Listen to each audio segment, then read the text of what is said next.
दोस्तों हम लोग समझने जा रहे हैं आखिर एसआईआर क्या है, जिसको लेकर इंडिया गठबंधन के तमाम बड़े नेताओं को डिटेन कर लिया गया, एक तरह से गिरफ्तार कर लिया गया। पूरे सोशल मीडिया पर होड़ मची हुई है बताने में कि अखिलेश यादव ने बैरिकेडिंग फांद लिया, राहुल गांधी के साथ ये हुआ, इनको गिरफ्तार कर लिया गया। कोई ये नहीं बता रहा है बाकी आखिर असली मुद्दा क्या है। तो चले हम लोग इस बात को, इस विषय को बहुत ही सरल, सटीक और बहुत ही प्रामाणिक तरीके से समझेंगे। तो चलते हैं दोस्तों, अपने इस मुद्दे का एक छोटा सा इंट्रोडक्शन देखते हैं। इंट्रोडक्शन के बाद आपको एक एक चीजें समझ में आ जाएंगी। तो पहले समझते हैं एसआईआर को लेकर जो विरोध किया जा रहा है, आखिर ये एसआईआर है क्या। एसआईआर का full form special incentive revision, यानी बिहार में मतदाता सूची के विशेष गहन पुनर्निरीक्षण की प्रक्रिया है, जिसे चुनाव आयोग ने शुरू किया है। इसका उद्देश्य मतदाता सूची को शुद्ध करना, फर्जी वोटरों और अवैध रूप से भारत में रह रहे विदेशी नागरिकों की पहचान करना और निष्पक्ष चुनाव सुनिश्चित करना बताया गया है। चुनाव आयोग का कहना है कि यह प्रक्रिया बिहार से शुरू होकर पूरे देश में लागू की जा सकती है। यह तो हुआ दोस्तों इंट्रोडक्शन। अब हम लोग असली मुद्दे पर आते हैं। इंडिया गठबंधन का विरोध आखिर क्यों हो रहा है एसआईआर को लेकर, जरा समझे। इंडिया गठबंधन यानी विपक्षी दलों का जो गठबंधन है, इस प्रक्रिया का विरोध किया जा रहा है। उनका आरोप है कि एसआईआर के नाम पर मतदाता सूची से आर्थिक रूप से कमजोर वर्गों, प्रवासियों और विशेष समुदाय जैसे मुस्लिम और यादव वोटरों के नाम काटे जा रहे हैं, जिससे उनका मताधिकार छीना जा रहा है। विपक्ष इसे वोट चोरी और लोकतंत्र पर हमला का करार दे रहा है। और दोस्तों देखते हैं कि आंदोलन की स्थिति का क्या लेवल है, जरा इसको समझते हैं। संसद में विरोध। इंडिया गठबंधन के सांसदों ने 22 जुलाई 2025 को संसद परिसर और लोकसभा व राज्यसभा में एसआईआर के खिलाफ नारेबाजी और प्रदर्शन किया। राहुल गांधी, अखिलेश यादव, मल्लिकार्जुन खड़गे और प्रियंका गांधी जैसे नेता इस विरोध में शामिल हुए।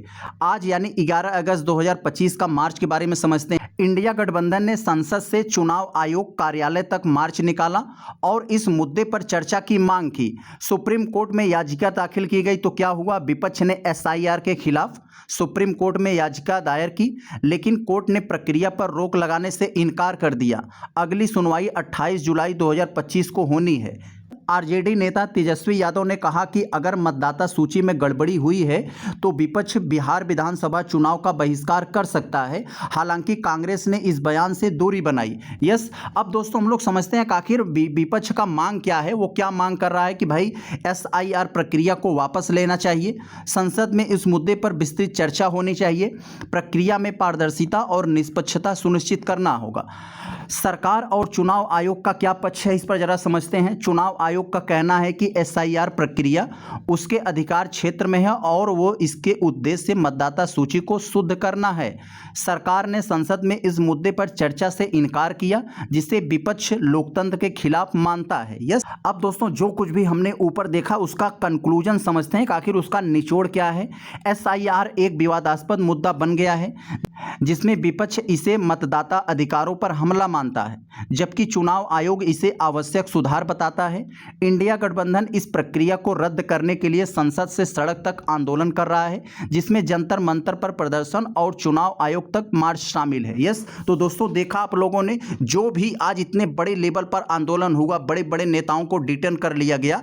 तो दोस्तों मुद्दा यही है, पूरा का पूरा एसआईआर का मुद्दा है। एसआईआर को वापस करने के लिए, एसआईआर के विरोध में इंडिया गठबंधन के बड़े नेताओं ने संसद से लेकर चुनाव आयोग कार्यालय तक एक मार्च निकाला, जिसे रास्ते में बैरिकेडिंग वगैरह करके तमाम बड़े नेताओं को डिटेन कर लिया गया। यही है असली मुद्दा। इस पर जो भी अपडेट्स आएंगे हम रखेंगे।